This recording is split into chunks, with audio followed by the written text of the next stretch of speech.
പുനലൂർ മൂവാറ്റുപുഴ സംസ്ഥാന പാതയിൽ അപകടങ്ങൾ പതിവാകുന്നു. റോഡിന്റെ അശാസ്ത്രീയമായ നിർമ്മാണമാണ് അപകടങ്ങൾക്ക് കാരണമെന്നാണ് ഉയരുന്ന ആരോപണം. പരിഹാരത്തിനായി പാതയിലെ വളവ് നിവർത്തണമെന്നാണ് നാട്ടുകാരുടെ ആവശ്യം.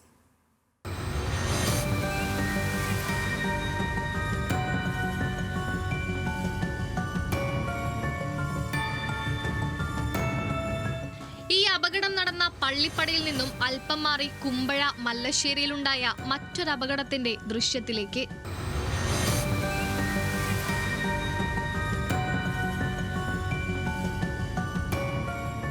ഡിവൈഡറിൽ കാർ ഇടിച്ചായിരുന്നു അപകടം.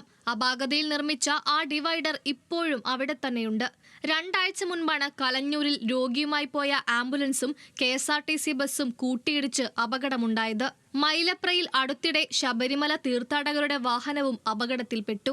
വളവിൽ നിയന്ത്രണം തെറ്റിയും അമിത വേഗത്തിലെത്തി മറ്റു വാഹനങ്ങളിലേക്ക് ഇടിച്ചു കയറിയുമാണ് അപകടങ്ങളേറെയും. റോഡിന്റെ അലൈൻമെന്റിലടക്കം അശാസ്ത്രീയ നിർമ്മാണം നടന്നതിന്റെ ഫലമാണ് അപകട പരമ്പരയെന്ന് നാട്ടുകാർ പറയുന്നു. കറക്റ്റായിട്ട് ഈ സംഭവം ചെയ്തിട്ടില്ല റോഡിന്റെ കാര്യങ്ങൾ. അതുകൊണ്ടാണ് ഈ വളവുകൾ നോക്കാതെ ചില ആൾക്കാരെ നിന്ന് പൈസകളൊക്കെ മേടിച്ചിട്ട് വളവുകൾ നോക്കാതെ അവരുടെ താല്പര്യപ്രകാരം അങ്ങനെ ചെയ്തതാണ്.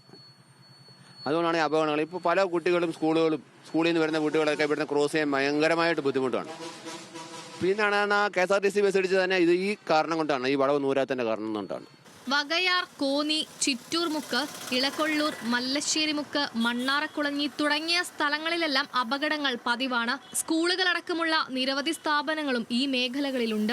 25 വർഷങ്ങൾക്ക് മുമ്പ് ഇതിന്റെ എസ്റ്റിമേറ്റ് എടുക്കുന്ന സമയത്ത് ഏകദേശം 35 മീറ്ററോളം ആണ് ഇതിന്റെ വീതി എന്ന് അവർ അവകാശപ്പെട്ടിരുന്നു. അതിനുശേഷം ഇത് ലോപിച്ച് ഏകദേശം 14 മീറ്ററിന്റെ ഉള്ളിലാണ് ഇപ്പോഴത്തെ അവസ്ഥ എന്ന് പറയുന്നത്. അതുതന്നെയല്ല, അലൈൻമെന്റിൽ ഭയങ്കരമായിട്ട് ഈ 14 മീറ്ററിൽ ചുരുക്കിയപ്പോൾ അലൈൻമെന്റിൽ ഭയങ്കരമായിട്ടുള്ള വ്യത്യാസങ്ങളുണ്ടായി.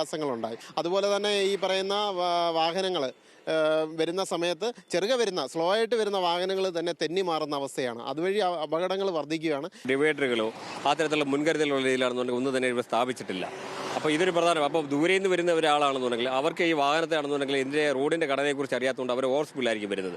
പെട്ടെന്ന് അടുത്ത് വരുമ്പോഴായിരിക്കും ഒരു വളവ് അല്ലെന്നുണ്ടെങ്കിൽ ഈ തരത്തിലാണെന്നുണ്ടെങ്കിൽ ഇത് വരുമ്പോഴേ അവർ സഡൻ ബ്രേക്ക് ചെയ്യുന്ന സമയത്ത് ഇതിലാണ് കൂടുതൽ അപകടങ്ങൾ സംഭവിക്കുന്നത്. അപകട സൂചന ബോർഡുകളും ഈ പാതയിൽ കുറവാണ്. അധികാരികൾ യാത്രക്കാരുടെ ജീവന് വില കൽപ്പിക്കണമെന്നും റോഡുകളിലെ വളവ് നിവർത്താനുള്ള നടപടികൾ സ്വീകരിക്കണമെന്നുമാണ് നാട്ടുകാരുടെ ആവശ്യം. ന്യൂസ് മലയാളം, പത്തനംതിട്ട.